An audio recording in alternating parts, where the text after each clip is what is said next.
Comment optimiser la force de vente de vos salariés en TPE et PME? Donc vous avez recruté des commerciaux, vous les payez, vous leur fixez des objectifs, vous regardez leurs chiffres chaque mois.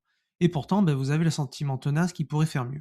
Que le potentiel est là en fait, mais qui ne se concrétise pas vraiment. Que les résultats concrets sans jamais être à la hauteur de ce que vous imaginiez quand vous les avez embauchés. Si vous vous reconnaissez dans cette situation, je vais vous dire quelque chose qui risque de vous surprendre. Dans la très grande majorité des cas, le problème n'est pas vos commerciaux, c'est le système dans lequel vous les avez installés. Et ce système, ou plutôt son absence, c'est votre responsabilité en tant que dirigeant. Non pas parce que vous avez mal fait votre travail, mais parce que personne ne vous a jamais dit ce qu'un système commercial efficace demande vraiment dans une structure de votre taille. Donc c'est ce qu'on va voir dans cette vidéo. Avant d'aller plus loin, sachez que j'ai préparé une ressource gratuite, la méthode en 3 étapes pour que vos clients disent oui sans que vous ayez insisté. Donc c'est exactement ce type de méthode structurée que vous pouvez transmettre à vos équipes.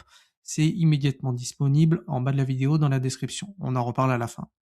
Partie 1, pourquoi vos commerciaux sous-performent? Un commercial aujourd'hui qui sous-performe a presque toujours l'une de ces 3 explications et rarement celle qu'on croit en premier. Donc, la première cause, c'est l'absence de cadre commercial clair. Donc en fait, vos commerciaux savent ils exactement quels clients cibler en priorité?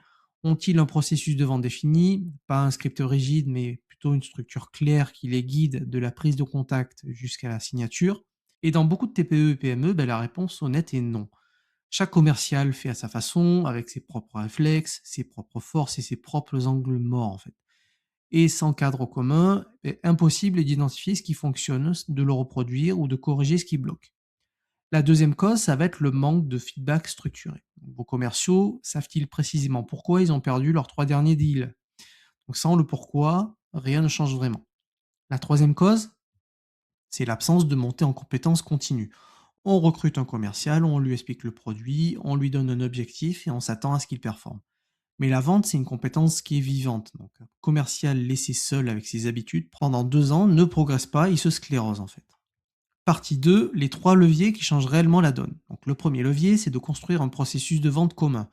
Donc c'est pas un manuel de 50 pages, c'est plutôt un document simple qui décrit les étapes clés d'une vente dans votre contexte. Comment qualifier un prospect, quelles questions poser en découverte, comment présenter l'offre, comment gérer les objections les plus fréquentes et comment aussi relancer sans paraître désespéré. Le deuxième levier, c'est d'instaurer des débriefs d'entretien réguliers. Donc, pas des réunions de chiffres, plutôt des sessions courtes, hebdomadaires si possible, où chaque commercial en fait présente un entretien récent de ce qui s'est passé, ce qui a fonctionné, ce qui a bloqué, ce qu'il ferait différemment. Troisième levier, c'est d'investir dans la formation commerciale de façon structurée. Donc, la gestion des objections, la posture en négociation, l'écoute active, la confiance dans l'annonce du prix. Ces compétences-là, en fait, elles s'acquièrent pas par osmose, elles se travaillent en fait. Partie 3, le rôle du dirigeant dans tout ça. Il y a une vérité inconfortable que je vais vous dire clairement. Vous ne pouvez pas demander à vos commerciaux d'avoir une excellente posture de vente si vous ne l'avez pas vous-même. Vous ne pouvez pas les coacher sur la gestion des objections si vous ne maîtrisez pas le sujet. Et vous ne pouvez pas créer une culture commerciale forte dans votre entreprise si la vente reste pour vous un territoire flou. Donc, l'optimisation de votre force de vente commence par vous.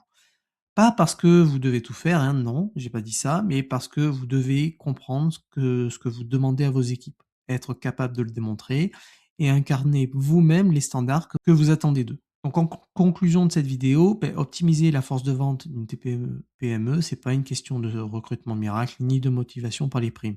C'est une question de structure, de feedback et de formation continue. Et aussi de dirigeants qui comprend assez bien la vente pour créer les bonnes conditions.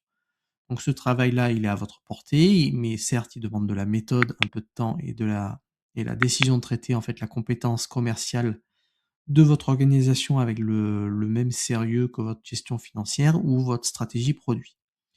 Donc si cette vidéo vous a donné des pistes concrètes, n'hésitez pas à voir la ressource gratuite que j'ai préparée qui va directement dans votre sens, qui est la méthode en 3 étapes pour que vos clients vous disent oui sans que vous ayez à forcer ou insister. C'est précisément ce genre de méthode claire et transmissible dont vos équipes ont besoin pour progresser ensemble. Donc c'est gratuit, c'est immédiatement applicable lors de votre prochaine conversation et le lien est en bas de la vidéo dans la description. Et donc si vous voulez structurer tout ça, la formation complète est aussi disponible. À très vite.